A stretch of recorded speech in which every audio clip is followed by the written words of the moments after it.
Three things you are to do every time you wake up between 3 a.m. and 5 a.m. And allow me to talk about why you are waking up between 3 a.m. and 5 a.m. before I give you those three things that you are to do every time you wake up between 3 a.m. and 5 a.m. And that is because I believe the more you know, the more you function. The less you know, the less you function. You are waking up between 3 a.m. and 5 a.m. not by mistake. It has crossed the line of the natural. You're not waking up because you want to go to the restroom or you want to go to the loo, you want to release yourself or anything like that. Stop being logical over spiritual things. It is because you are chosen. Yes, you are waking up between 3 a.m. and 5 a.m. because you are chosen. One needs to understand that we have 8 prayer watches. I believe every believer knows that in a 24-hour day. 4 for the day, 4 for the night. And the watch between 3 a.m. and 5 a.m. is known as the last watch of the night. It's also known as the last lap, the last race, or the early morning watch. And of course, watchmen during that watch are known as the chosen ones. And that is because in the spirit, this hour, this watch is known as the hour of visitation. Not just any visitation, but divine visitation, supernatural encounters. It is during this hour that people will have divine revelations. It is also believed that when Jacob wrestled with the angel of the Lord, it was between 3 a.m. and 5 a.m. Hence you hear the angel in Genesis chapter 32 verse 24 saying, "Let me go because the day is about to break." So he had an encounter that changed not only his life, but changed the lives of his children and the entire generation because of an encounter that he had in a certain watch. And this is the watch that we are talking about today. When Jesus walked on the water, it is believed that it was between 3 a.m. and 5 a.m. I can go on and on and on and on, but let's move forward. This hour between 3 a.m. and 5 a.m. is also known as the hour of blessing. The hour of blessing. It's time to rise and shine according to Isaiah 60 verses 1. This hour, only the chosen will be woken up. And that is because it is also known as the darkest hour of the day. Let me say that again. The darkest hour of the day. And the enemy loves operating under the cover of darkness. So this is where Satan will release his hosts, will release his strategies to hijack the day. And only the chosen can be able to fight against that, not only for themselves but also for their families, for those that are connected to them. I think let me just go deeper and flow in this, and please pay attention. So as a watchman, it is very important for you to do your duties, meaning it is important for you to make sure that what God has put in you is done accordingly. And that is the assignment that God has put in you. Remember, God does not attach his assignment to your flesh, to your mind, but to your spirit. Right? Hence your waking up is because your spirit knows who you are in God. Your mind might not know, but your spirit knows who you are. So you are waking up at that time because you are on duty, watchman. And what happens when the watchman watches but doesn't do anything? Let's read the Bible. I wanted to quote, but this one I want us to read it. The book of Ezekiel chapter 33 verses 6. This is King James. Let me try and see what NLT will say, because my Bible there is King James 16:11 approved. Let's see what NLT will say to us. NLT reads, "But if the watchman sees the enemy coming and doesn't sound the alarm, the trumpet, to warn the people, he is responsible for their captivity." The Bible then continues to say, "They will die in their sins, but I will hold the watchmen responsible for their deaths." Pay attention now. It's not the wise men who killed them. murdered them.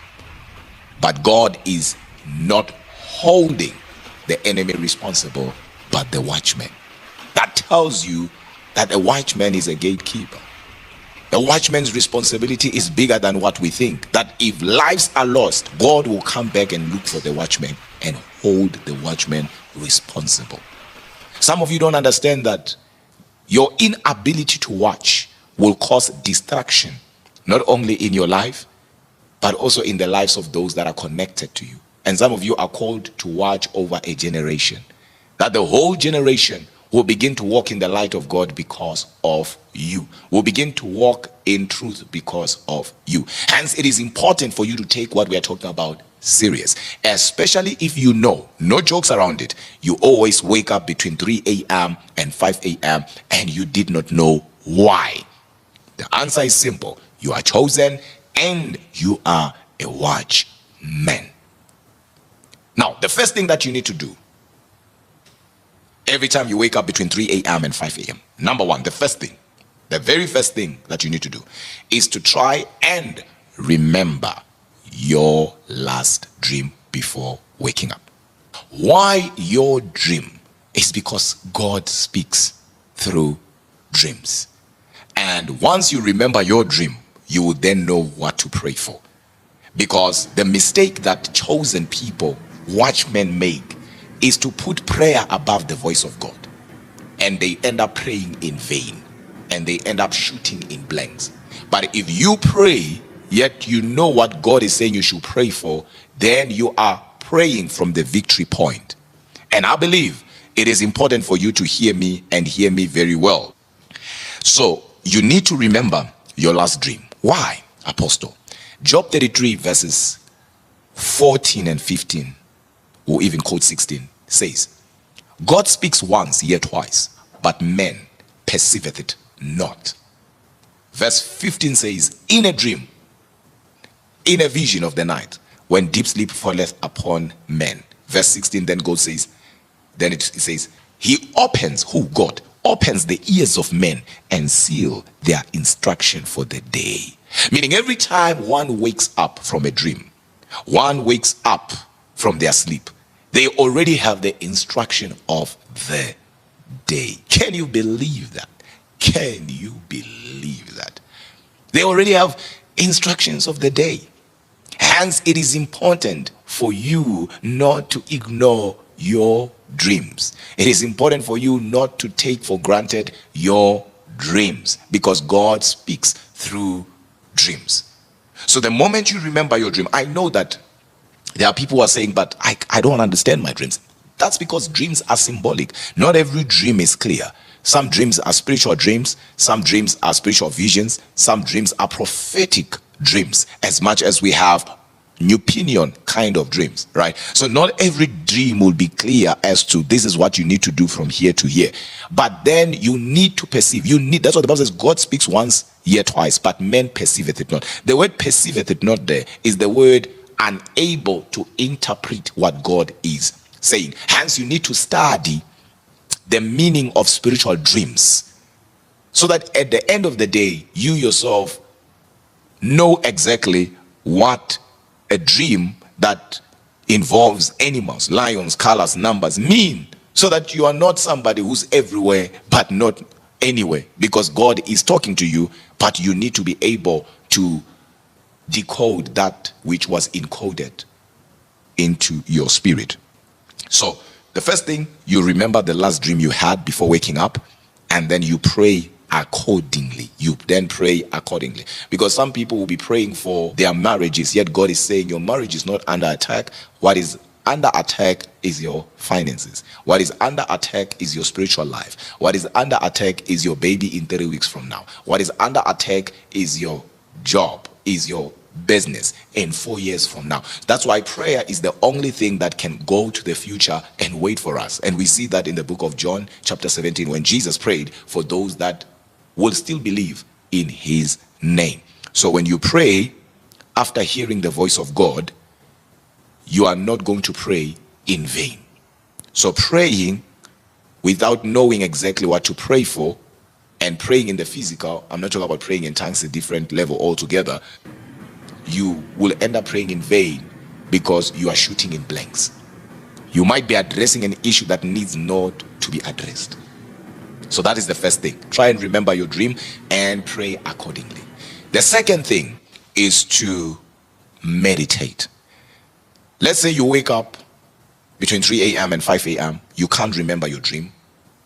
You don't know what to do at that moment. Meditate. Don't force yourself back to sleep. Don't. You are a watchman. You are chosen. Something is going to happen sooner or later that God himself wants you to minimize, stop, or even change. So don't force yourself back to sleep, okay? So you are to alter something. So when you meditate, it's just that a lot of people, when you talk about meditation, they think, they conceptualize the act of meditation. No. It's big. You ponder. That's why the word meditate is the word hagar. You ponder. You ponder. I wish I could talk about that. You ponder. And as you ponder, guess what then happens? Your spirit man begins to retrieve information that God himself had put in your spirit long time ago. Because God can put something in your spirit now for next year. God can put something in your spirit now for 3 weeks from now. So your spirit already knows. Your spirit already has that information.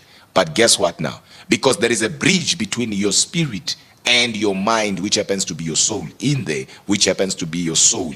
Then what then happens is that as long as you are more active this side, which is the physical, the flesh, you are inactive in your spirit, or in the spirit life, so to say, if I was to put it that way, because you can't have both moving, in the same direction. One has to bow, one has to be dominant, one has to be in charge.